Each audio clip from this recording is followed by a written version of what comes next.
Joe Rogan just called on his over 11 million listeners to vote Republican. So what do you tell those people? Vote Republican. Rogan has historically remained neutral on politics, and if anything, he has voted Democrat in the past. While he remains critical of both sides of the aisle for numerous reasons, he flat out told his followers the Democrats messed up so badly that we might all as well just vote Republican. He even went so far as to cite that over 1 million people have recently gone to the right side of the political aisle. And he's exactly right. According to voter registration data analyzed by the Associated Press, over 1 million voters across 43 states have switched to the Republican Party in the last year. It's looking more and more like that so-called red wave is really coming. Ride the big red wave, dude. With only a few months away from the midterms, it has people thinking, who will be the leader of the growing pack of Republicans in 2024? And while there is very little concrete evidence yet, there are plenty of clues that we can analyze to determine who to keep an eye on and who may be gunning for a presidential ticket. The Washington Post has been doing quarterly rankings of the Republican Party's most likely 2024 nominee for several months, and found, quite unsurprisingly, that the #1 frontrunner has continually been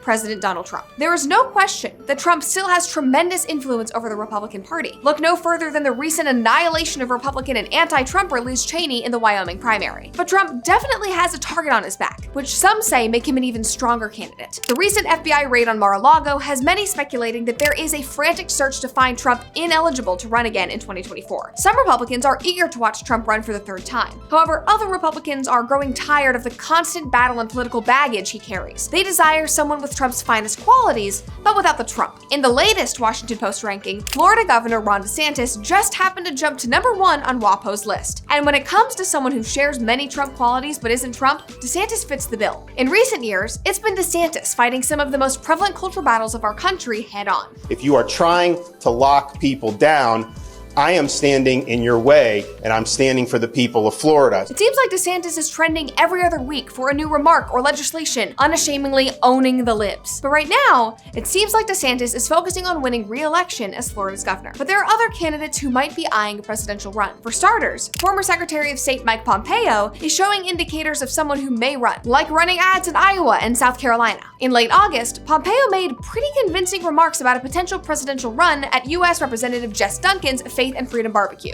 saying, "If I come to believe I ought to become president, that I have something to offer to the American people, I will run no matter who all decides to get in and who all decides not to get in the race." Next up is former South Carolina Governor Nikki Haley, who recently gave what appears to be her strongest hint yet. As a quick refresher, Haley served as a top diplomat to the United Nations under former President Trump, and according to Trump, she had done a fantastic job in her role. In a recent interview with Fox, Haley said, "We've got enemies trying to come after us, and America has been naive. It's been weak, and it's been asleep at the wheel. I'm just saying, sometimes it takes a woman." And Margaret Thatcher said, "If you want something said, ask a man, and if you want something done, ask a woman." Another potential contender is Texas Senator Ted Cruz. Cruz has also been on the front lines of the culture war, engaging with far-left ideologies and getting into heated debates with government officials on the Senate floor. Cruz recently stated that he will wait and see if Trump decides to run before he makes his own decision about running. Another familiar name who you may see on the 2024 ballot is former Vice President Mike Pence. Many are wondering if Pence is planning to run, especially after his recent visit to the Iowa State Fair, a place many presidential candidates historically visit in lieu of an upcoming presidential race. However, while he was there,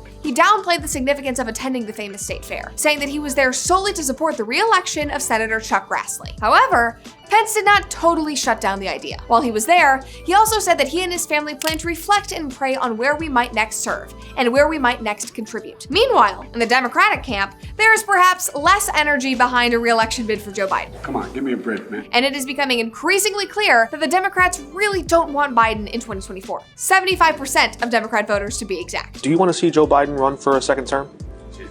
Yeah, That's an easy question. That's not going to take long. Do you want to see Joe Biden run? I don't want to answer that question because we have not, I don't want to answer that question. Come on, man, take a hint. So Republicans and Democrats are ready for a change, and there are lots of candidates who could be eyeing a presidential ticket. The question now remains, who will end up running? And more importantly, who will win?